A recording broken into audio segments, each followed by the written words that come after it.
A little bit more GPH, because here I am. Alright, I need to take a sip of coffee until my energy builds. So today we're going to turn this lamp that I found, looks very, maybe 80s, 90s, definitely 90s. Do you remember those, my mom and my parents used to have them down the basement where they looked like pastel. They were like white couches with pastel, like blue and pink, very 90s. What was up with that? So this is a very 90s lamp. So we're going to turn this lamp into this lamp. Another sip of coffee. What you need: a brush, sandpaper, fine grit, about like 220 or a higher grit that won't scratch it, blue painter's tape, Ziploc baggies, a rubber band. So first things first is we're gonna unassemble this before we start our discussion and just break down our piece a little. So first things first, I'm gonna take off that light bulb, take off all the attachments. I'm gonna keep the cords and all the electronics on, so I'm gonna use that baggie and blue painter's tape just to cover those up. I'm also gonna use that rubber band to coil up my cord in the back and use that baggie to shove the cord inside. Next, I'm gonna remove the bottom piece just so that I get a clean, crisp edge while I'm painting on that bottom. Later on, I will use hot glue or a different type of glue just to glue that piece back on. And then finally, I'm just gonna use the sandpaper just to rough it up a bit, get off all that dirt, all that grime, and be ready to paint. You can see right now, I've already started painting this black. All right, so what I'm gonna do is I'm just gonna follow a pattern. So either I'm gonna choose to go vertical, I'm gonna choose to go horizontal, but I'm not gonna choose to do both. I'm just gonna go with my horizontal line right across, and I'm gonna follow that through all this, okay? I would tell you, I was on a mental health journey for probably most of my 20s. And I'm still in my 20s, so I'm still on that journey. I started noticing something different about my mood, probably my senior year of college. I chalked it up that I was just going through a lot and I was stressed. I was a musical theater major.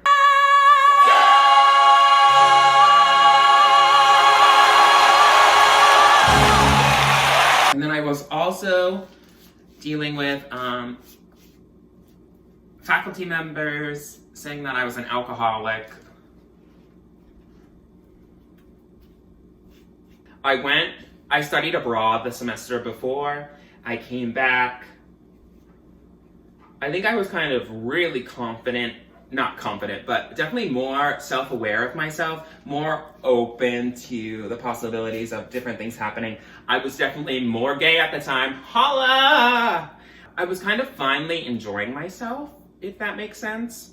I took a job at my university working for their theater summer festival, which was the worst decision of my life, because it really just added another layer of drama and another layer of unnecessary things happening all around. I was working at the summer festival. The festival! The King's Festival! When I kind of got out in the real world, I was like, wait, should I be an actor? Wait a minute. If I'm not an actor and I'm doing something else, am I a failure? And then it just spiraled into this whole thing that didn't even need to happen. Correct? I graduated. I spent the summer working for a catering place.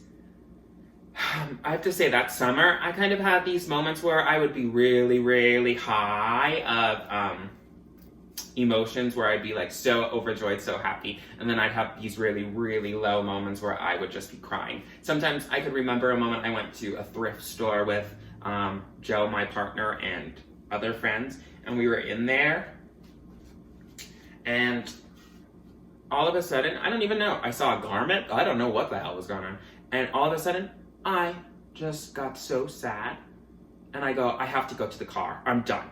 And I went, and everyone was like, what the hell's wrong with him? So it was not only putting stress on me. It was definitely putting stress on my relationships with people, because I really didn't know what was going on. I started working, I would do different jobs. I started doing this thing where I would just interview, but since I was so depressed, I'd get the job and then realize I would do this thing. Okay, so let's give you an example. I got a job at American Eagle. They loved me. Like, I was great. I knew the mantra was about individuality. I said it. There was a group of people. It was a group interview. So she's like, yeah, we can do it. You're hired. And I remember getting in the car afterwards, and I was like, oh my God, I'm going to have to go to American Eagle every day and work there and not really do what I like to do.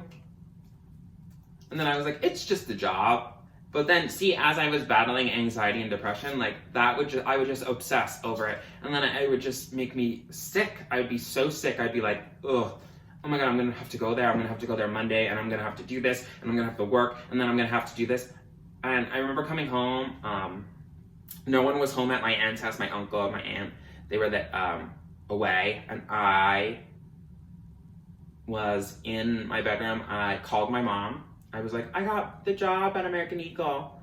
And I was like, I'm just so tired. I think I'm going to take a nap. And my mom's like, oh, okay. And blah, blah, blah. I guess we had a conversation. And I remember closing my eyes and waking up, and I felt awful. I was I don't even know what happened. So depressed. So all of a sudden, I just grabbed all my things, grabbed like clothes, put it all in a suitcase, driving all the way home to my parents' house, sobbing. I remember just being in the car and being like, "Wah!" Song on, or it might even been, you know, like when people talk on the radio, not like a podcast, like old radio when people would discuss things, and I think it was like the religion channel, and they were like, if you're having a bad moment, you need God. And I remember I was like, I do need God! I need God! And if anyone saw me and I was in a white cobalt, just highlight that. So if you ever saw a crazy boy in a white cobalt screaming at God on the Verrazano Bridge, that was me. So I ran all the way home, and the next day, literally the next day, I got a call from a theater in Arizona, and it was like, we would like to offer you to come in December to be in our production of Camelot. And I was like, oh shit. So I was like, should I do it?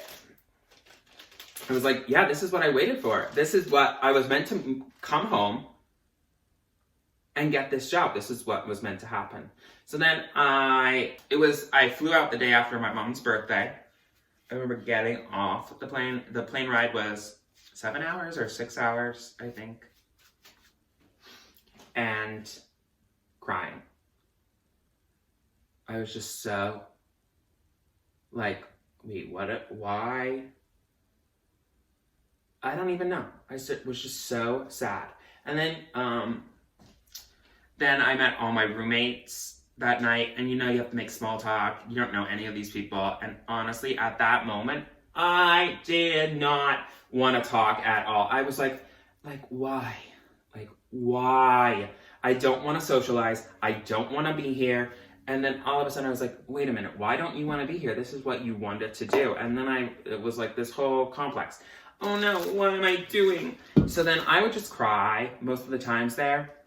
Most of the time I cry. I'd go to the gym every day and just sob on the treadmill. I called my mom.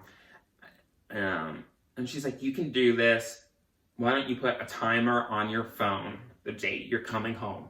So I put that in, and it would remind me every day how many days left I had there. That's how sad. That's so sad to live like that. So I wasn't even living in the moment. I was just living for my depression and anxiety at that moment. So I knew something was severely wrong, because the people there, I remember the stage manager was like, Josh, you have the best resting bitch face.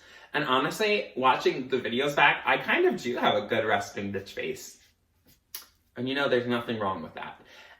But I used to always get this thing where you're so positive. Oh, you're so smiling. And like even my past job, people would be like, you're so positive, you're always smiling. Oh, you're joyous, you're joyous. But I didn't get that there. I got, oh, he seems grumpy. So I didn't socialize with anyone. I didn't talk to anyone. I was kind of a loner. I went to the mall with a group of people in Arizona, and we went to this, the mall had this chocolate store. And I had, when I was younger, I had this situation with chocolate strawberries. And you know when it's really dark chocolate smell, that really chocolatey smell? Well, when I was at the beach the one time, sorry if this is graphic, I had these chocolate covered strawberries, and then the next day I just like threw up chocolate covered strawberries the whole entire day. So that smell and the taste just brings back memories of like sickness for some reason.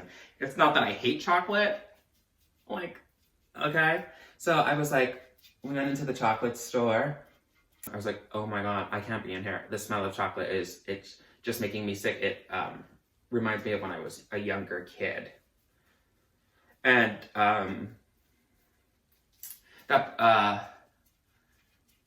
that person's like, oh, okay, I just went outside. I was like, I just need to stand out here, okay? I'll wait for you guys out here. So I guess he went in and told the rest of the gang, and they were like, oh. I shouldn't do a voice like that, because they were like, how could a person not like chocolate? A person can't like chocolate? And then I was like, well, I don't like chocolate. Like, you know what I mean? So I called my mom. I'm in the freaking some kind of sports store, sobbing on the phone. I was like, I don't want to be here. I'm sick of these people. You know what? If I don't like chocolate, I don't like chocolate, all right? Like this is how I was feeling at that time. So I remember we went to Target after it was someone's birthday, I think, and they were getting them a cake. And I was like, guys, I'm just gonna go alone, and I need to go to Starbucks, get myself a coffee, and I just need to spend time with myself. Okay, thank you. So I left the group, and I just started crying. I bawled. I went to Starbucks.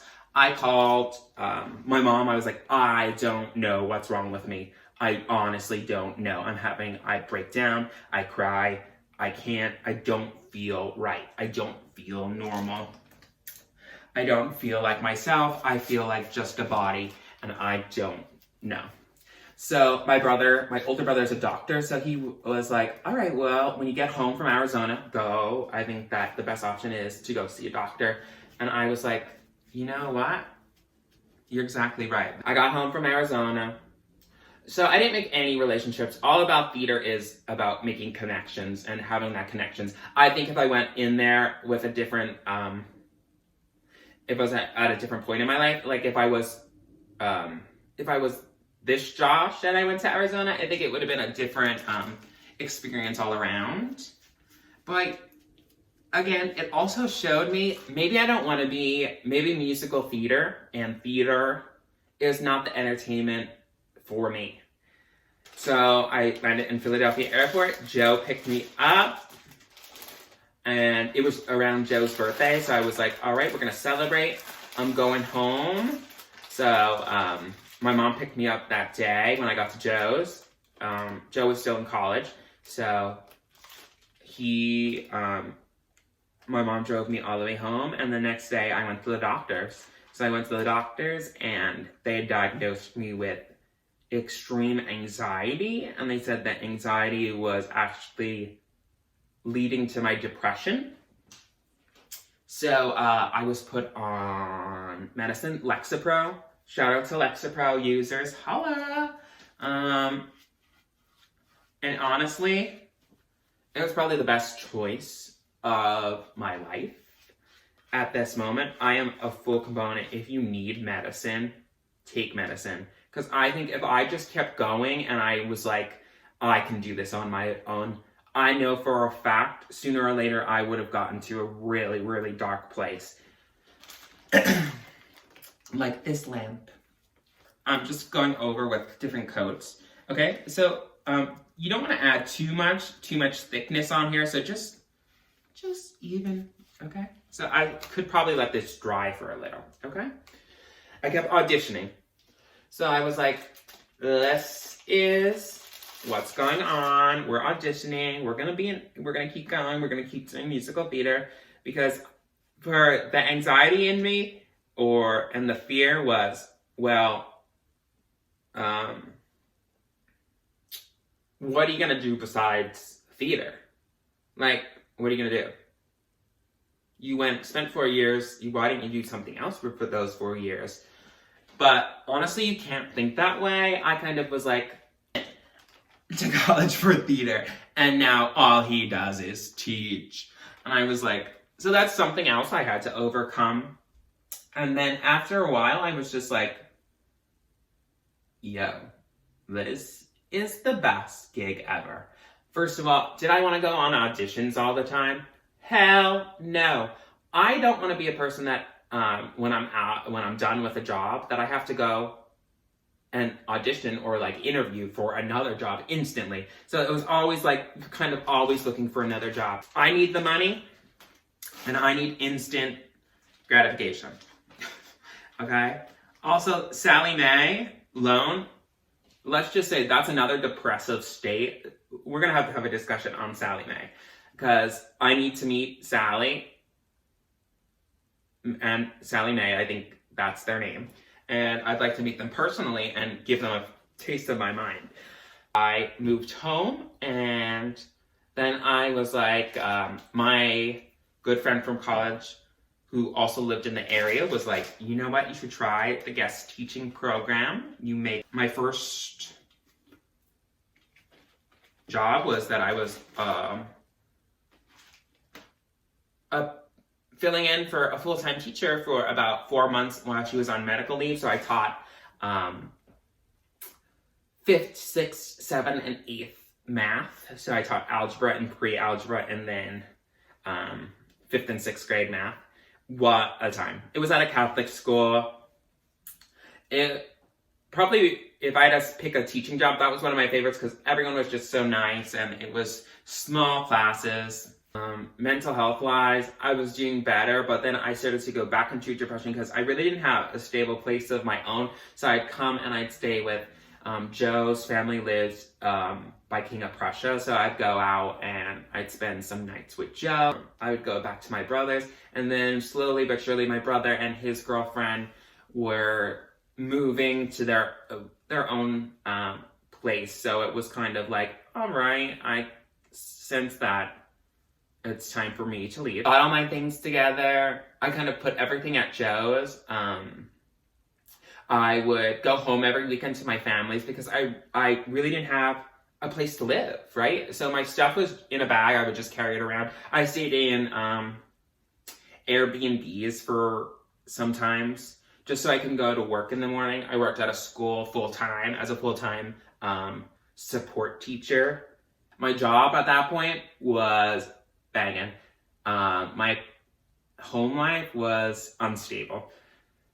And then the following year, me and Joe moved in together, and that was kind of like stability for me. So I got to go to my job, and then my job became unstable because we had the coronavirus. They started cutting back also with teachers and started removing different positions and different, they were removing me from I moved up to an associate teacher, but they weren't going to have an associate teacher in that grade level anymore. They were just going to have 2 teachers. So what they said, instead of like keeping me on, they were like, you can move back to per diem. So I realized at that point that there was no trajectory for me to move up. If they liked me, they would have put me somewhere already. Honestly, it wasn't until I moved here this year to make money. I will teach, and then to fulfill or like do that entertainment side of myself, I'll start a YouTube channel. So that's kind of how I got here.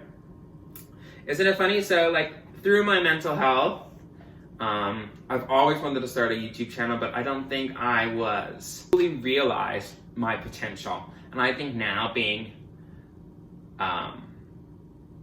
secure with this house and being secure with having jobs, Story with mental health, it has been in a battle, some high, some low.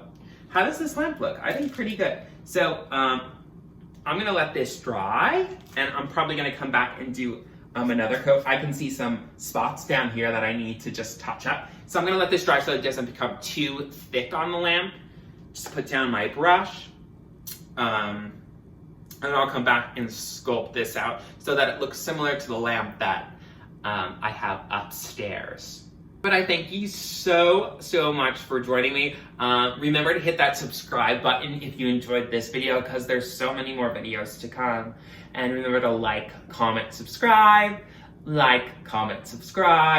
that order. And guys, have the best day. Remember, you are in control of your own body, of your own mind.